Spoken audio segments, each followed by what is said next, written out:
The person who'd wanted to be on the winning team would rather be in Nick Minchin's shoes right now than yours. Well, I'm old-fashioned. I'd always be in Labor shoes. Yes. Well said.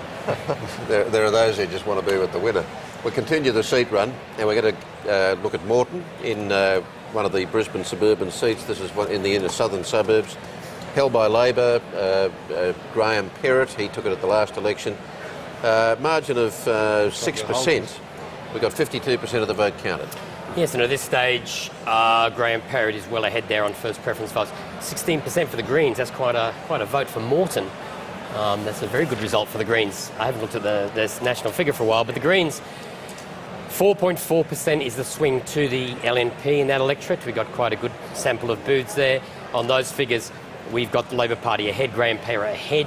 We're not giving the seat away yet, but at this stage, he's leaning towards victory, and that's only a little bit more counting. I think the computer will give that one away as well. Okay, the seat of Flynn, this is around Gladstone, was held by Chris Trevor for Labor on a margin of 2.2%. We've got 50% of the vote counted, and I think that seat's gone, isn't it? Well, Flynn has a new member, Ken O'Dowd. You can see him there. He's well ahead on the first preference votes there.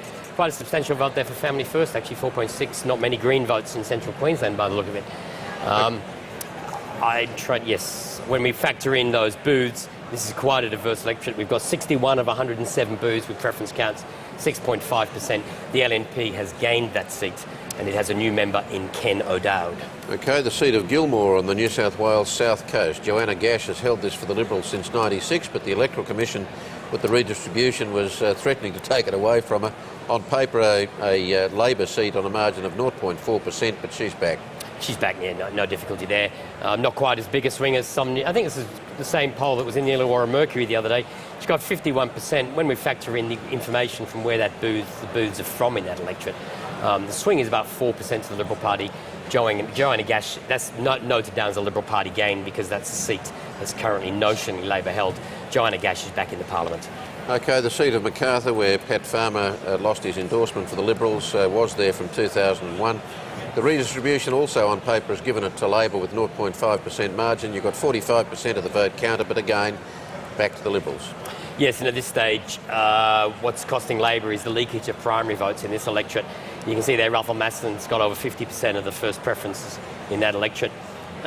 Just looking, when we factor in the booths that information is from, it's a 2.6% swing, which is enough to make it a Liberal Party gain. It is a notional Labor seat at this stage, but it does mean that Russell Matheson succeeds Pat Farmer as the Liberal MP for Macarthur if you just ignore the redistribution. Okay, we look at the seat of Lindsay, again around Penrith and Sydney's outer west. This was a kind of, this was seen as the seat that was typical of the Howard Battlers who underpinned much of his 11 years in office. Labor picked this up at the last election on a margin of 6.3% for David Bradbury, 48% of the vote counted. A lot of counting to come in this electorate. At this stage, we've got, let me see, Fiona Scott is ahead on the first preferences. Small vote there with Susie Wright from the Greens. There's 40 booths in this electorate. I've got preference counts in 13 of them. At this stage, there's a 6.9% swing on. That seat's in doubt. We're not giving that seat away. This stage, you'd rather be in the Liberal position than the Labor position in that electorate. But at this stage, as I said, we're not giving that seat away. But the Liberals are ahead. Good time, Anthony, to take a look at the seats that are actually changing hands, huh? Yep. I haven't had a look at this graphic yet tonight, but let's see what it looks like. We are giving the Labor Party a gain in McEwen. We're also giving the Liberal Party, Maxine McHugh has been defeated in Bennelong. Joanna Gash, that's a notional gain. Macquarie, Louise Marcus switches seat.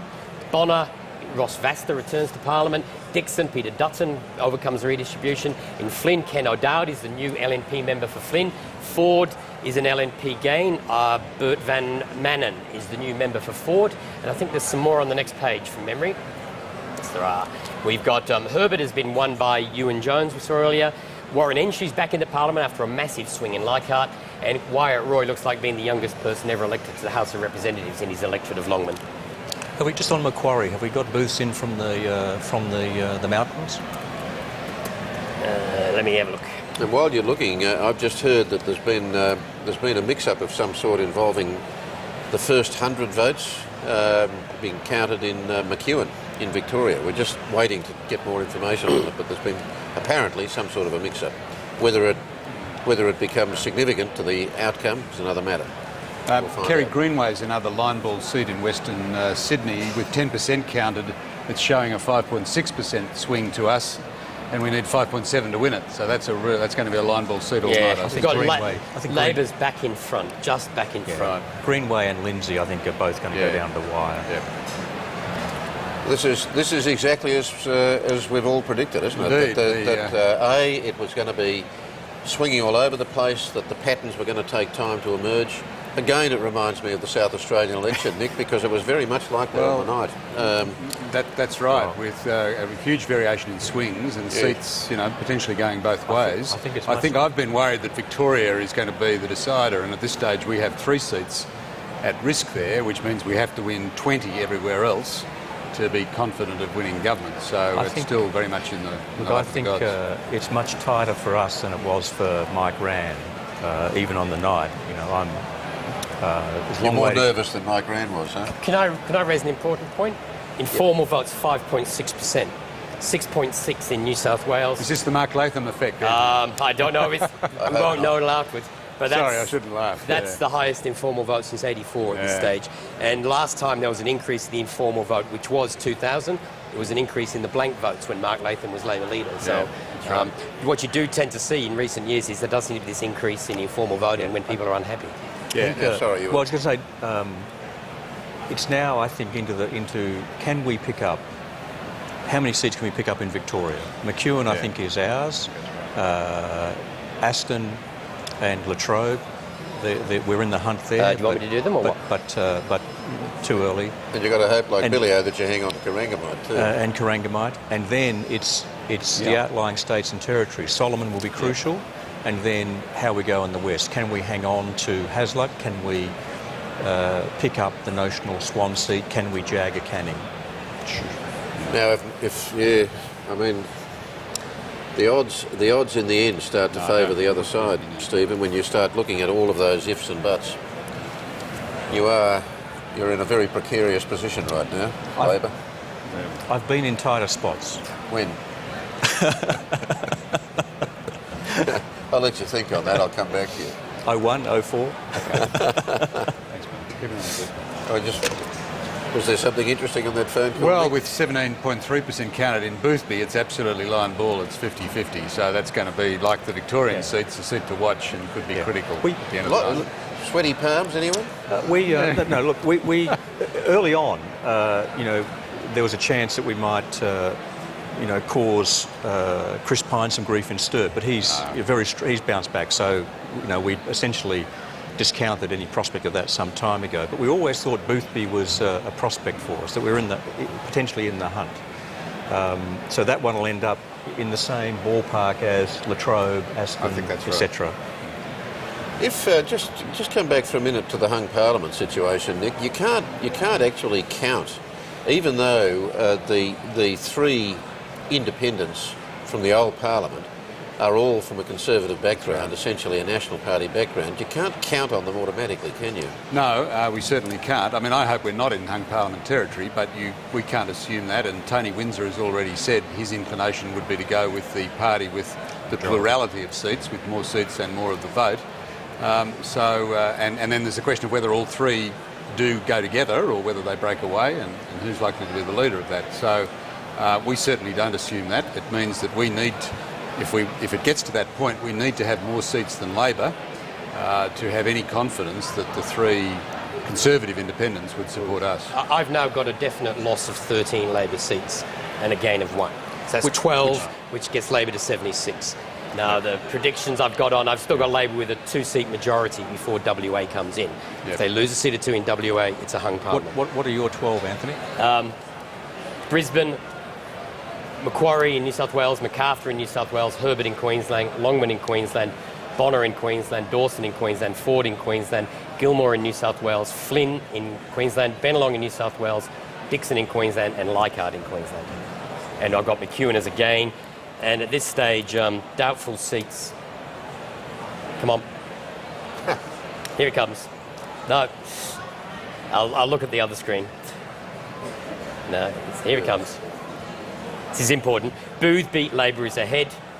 Latrobe, Labor is ahead. Aston, the Liberals are ahead, so that one's come back to the other side of the pendulum. By much? 50.1, counting all night on that one. Solomon, the CLP's ahead, but it's not been given away. And the Melbourne looks like the Greens are on track to win. Okay. And I keep saying it, but Corangamite continues to be Labor's important ahead. as well. Labor's ahead. Labor's ahead in Corangamite. Labor is further ahead in Robertson. What other Corangamite? Labor's ahead in Greenway again. So Labor's further ahead in Robertson. They're on 51 at the moment in Robertson, Labor. Okay, well, look, we're going to take... I mean, this is giving you an idea of these very confusing patterns around the country. We'll take a look at the national swing to get some sense. We've got 42% of the vote counted, and you're seeing a swing of 2.8% away from Labor there, which has Labor on 49.9%, the Coalition on 50.1%. To make more sense of that, we're going to cross to Lee Sales. Thanks, Kerry. If you're just tuning in, early figures in New South Wales and Queensland are favouring the Coalition. Let's unpackage some of it. In terms of the seats won so far, the Labor Party has 65. That's a loss of 12 seats for them. The Coalition on 59 seats, having picked up 12 seats. The Greens, no seats at this stage in the House of Representatives, and the Independents have 3 seats there. That's with about 40% of the vote counted. How's the primary vote looking? Let's take a look at our primary vote bar graph. The Labor Party has about 38% of the primary vote, 43% for the Coalition.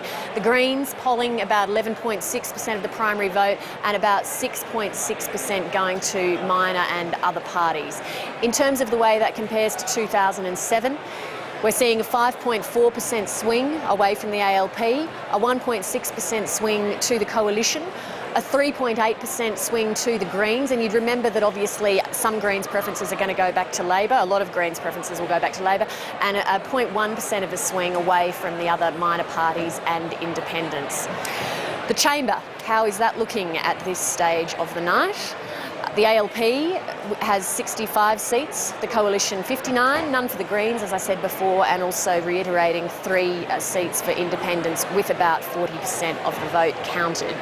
When we include the seats that are likely to be won by any one of the major parties, we end up with the Labor Party with 68, the Coalition 63, none for the Greens, and again 3 for the independents.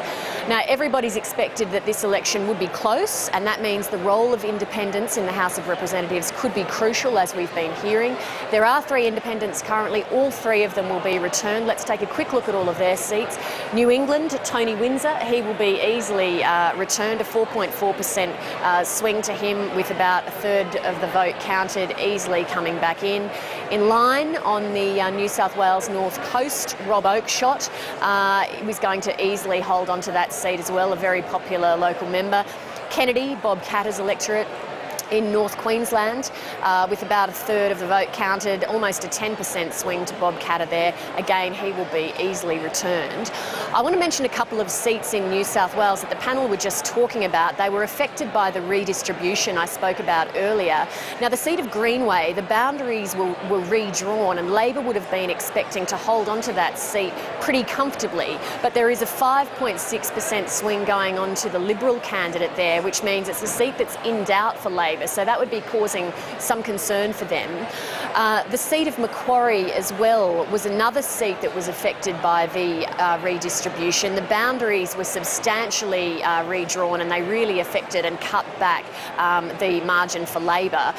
The sitting Labor MP Bob Debus was retiring, and you can see that it looks like there's a 2.2% swing there to the Liberal Party, and our computer is predicting at this stage a Liberal gain.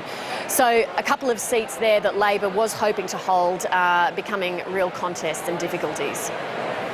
Okay, now I mentioned a few minutes ago that there was some kind of voting irregularity or problem in the seat of McEwen in Victoria. This is a seat,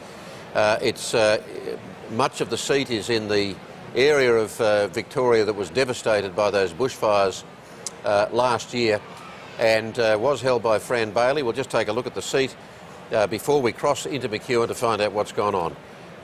It would appear, with 37% of the vote counted, that this is now a safe ALP gain. Anthony? Yeah, Fran Bailey won this at the 3rd count last time, I think by only 31 votes after the High Court looked at it. Rob Mitchell's well ahead on the